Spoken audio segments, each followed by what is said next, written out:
Hey, what's going on, Periscope? Is Nick Snapp coming at you with my boy Ethan. We are sitting in the car line. Can you lean over and see a little bit? It's kind of hard to see. There it is. There he is. Every Tuesday, Thursday, Ethan joins me for the broadcast. What's happening? He loves making faces at the camera. I love it too. Yeah, that's right. So, yeah, he told me today, he goes, Dad, are we going to make a video today? And I was like, yeah, we're making a video today. How can I not make a video with my boy Ethan? So, yeah, sitting in the car line, waiting to drop him off at school. Jets fan, what's going on, Jets fan? Thanks for joining. Hope everything's going well, man. Today, as Ethan makes faces, Ethan, I want to ask you about outsourcing. What do you think about outsourcing? Do you ever outsource or delegate tasks to your brother? No. What's up, Craig? How you doing, man? Thanks for joining. You never do?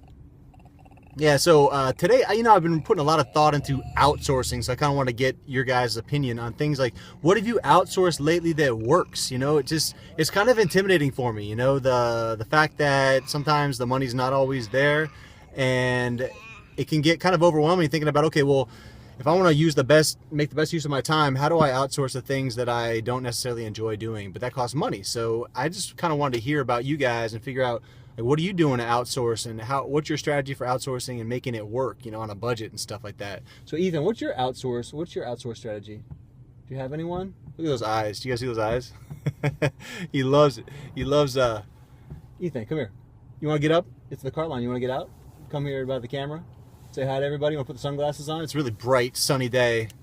What's going on, guys? Thanks for joining. I don't want to put the sunglasses. You don't want to put the sunglasses on? Okay. You just going to come chill out? All right. On YouTube. Oh, okay. Yeah, thanks. Yeah, I want to do that. Okay, hold on. I gotta go around the car line here. We don't want to. Put the glasses on, dude. Dude, yeah, I won't put the glasses on. So, anyway, have you guys had success outsourcing? What have you done to outsource? What have you done to make it work?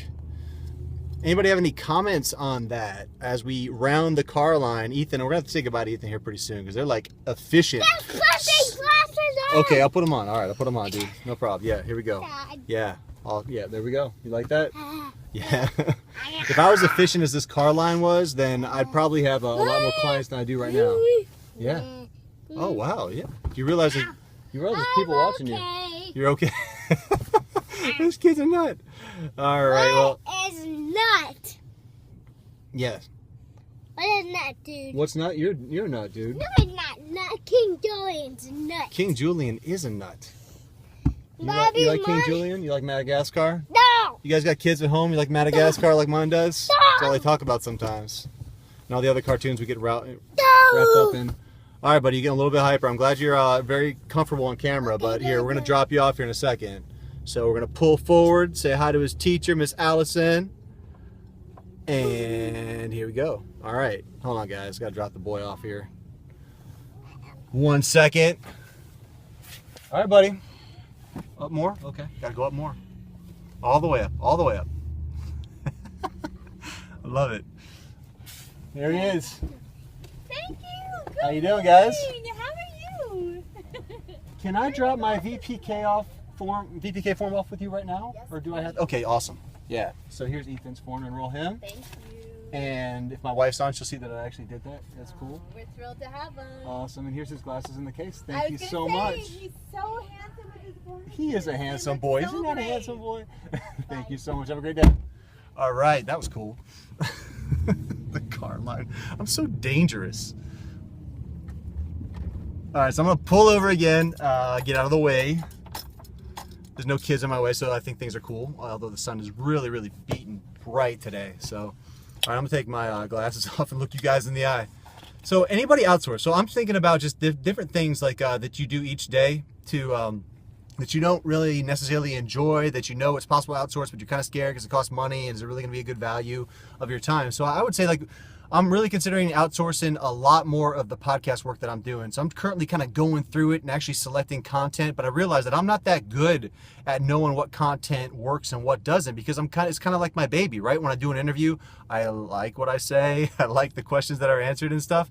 And it really takes me to kind of look from outside myself to figure out like what kind of content works. So right now, my process is I'll go through and I'll tell my editor what content to take out and what to keep.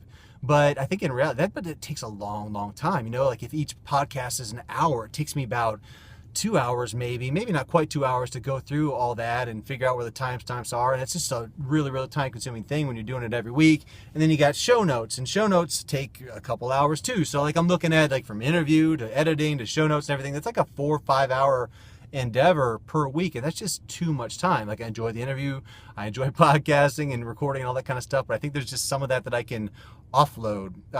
Other stuff is that I'm thinking about offloading is just obviously bookkeeping kind of stuff, and maybe even things that I'm doing with email. Email comes through, and I'm fairly good at processing, but then it's like, after I process it, it goes on my list, then what kind of tasks can I offload into somebody else? So like my process so far is really to do a detailed time tracking of how I'm spending my time. I actually have sheets that I'm using.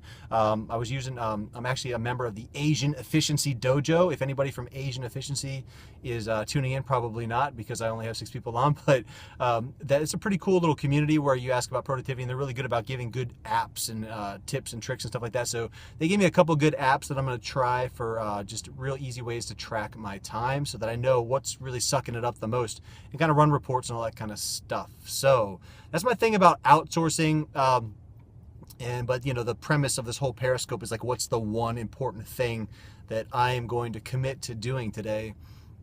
And I'm kind of struggling a little bit with this today. I mean, I'm going to be perfectly transparent. Like, I don't know what the most important thing I can be doing today to drive my business forward. I know the things that I have to do, and it's kind of like I have this balance between the long term and the short term, right? The long term stuff is the podcast, the blogging, and every Tuesday I'm blogging, so I have like an article coming out tonight, and every midnight at Friday I podcast. So like, it's the long-term stuff, but like, is there anything that I'm avoiding? Should I be doing more coaching clients and calling people and seeing, that kind of stuff? So I'm a little bit bogged down by that, but I would say just the most important thing is like, I got to get the blog out. It's a schedule thing, and if I don't do that, then I kind of start losing a little bit of engagement there. So I'd say, if anything, let me get this article wrapped up and do that. So what do you guys think? I've talked a lot. Let's maybe just do a little bit of engagement. I think people are dropping off and getting bored, so I'll open it up to you guys. Do you have anything you want to say about outsourcing, or just like long-term versus short-term thinking that you might be interested in talking about, getting some opinions? Is anybody on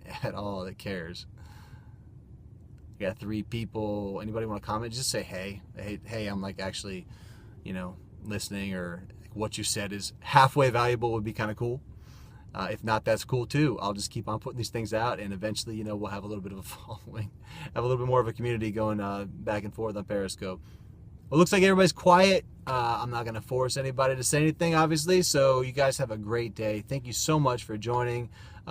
Tuesday and Thursdays are fun with Ethan, because he is actually a physical nutcase, and I'll see you guys tomorrow. Thanks. Bye.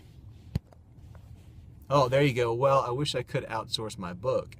Oh, cool. Yeah, that's cool. Yeah, outsource my book. So what kind of book are you writing?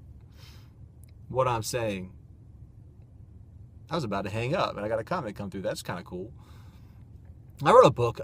Man, it was like an obsession of mine. It was a 90-day project that was going to actually turn into over a year. I learned a lot from that experience. Not so much about writing and the process and all that, but just about myself and how I could just put blinders on and just completely go without really paying much attention to whether the effort is worth it or not.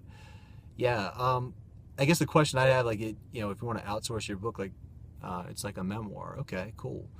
Well, I guess a question for you would be like, why are you writing a book if you want to outsource it? Would be the question. Is it for monetization purposes? Do you feel like you have to do it, like you're compelled to do it, or what's your reason for writing the book in the first place? Would be my question. Because like, if you're writing a book for money, it's a little bit like I did when I wrote a DIY book on how to put up crown molding and trim in a baby nursery. It was a really just random topic, but I wrote a book on that, and I just kind of got into it a little bit because I'm very process oriented, so I just thought about the process from start to finish about doing crown molding projects, and I kind of got into it because I like process and project management, but I wasn't passionate about it. I sort of just did it because I thought it was a little niche thing and I might be able to make some money off of it. But the fact that I wasn't passionate about it, I think it elongated the process just unnecessarily. So yeah, if you're gonna write a book, like, my biggest recommendation, like, just make sure you're just completely into it. Like, you love writing and you enjoy it and all that kind of stuff. It is becoming painful. I need to do it for a set community. Yeah, Yeah, well, the high output stuff. I was listening to a podcast today, Mike Vardy on the Productivityist. There's just certain high volume stuff that needs to get done. And writing is just a huge example of that. Like for blogging and writing and people that are putting out just high volume content. Sometimes you're in the mood to do it, and sometimes you're not. But just dedicating that time every day for the one thing. It's not quite as dependent on your energy level, because sometimes you just got to do it, right? And you've been there. You're writing a book, so if you have a certain piece of your day carved out to do that, sometimes you stare at your computer for about 10 minutes, but eventually the thoughts start coming, and then the flow starts coming as well. So yeah, things like that. If you want to just keep on putting out the content, like if you want to actually get it done in a reasonable amount of time, then it's like just forcing yourself to sit in front of your computer and do it for a certain amount of time each day. Like when I'm blogging, it's just once a week. I force myself to sit down in front of my computer every day for 30 minutes, and it's at 6 a.m. and I do it for 30 minutes, and sometimes I have a good output and sometimes I don't. It just takes me a little while to get in the flow. So yeah, that's my biggest advice for writers and stuff like that. It's things that I've picked up from things that I've listened to and having written myself. Just every day, a little bit of writing, and eventually that elephant will be put together, and sometimes it sucks and sometimes it's great. So hopefully that's helpful.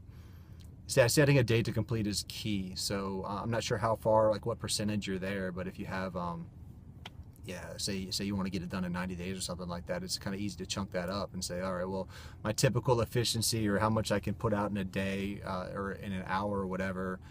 Say you can get, I don't know how long your book is going to be, but if it's a couple hundred pages and you're able to write, a page in an hour, and you want to do it every day, third of the way in, that's cool. So yeah, 2/3 of the way then. So maybe just think about, all right, what can I get done in an hour a day, and start trying to make it like an easy goal. If you start with even less time, just say you start with a half an hour a day and just be consistent about it when you do it.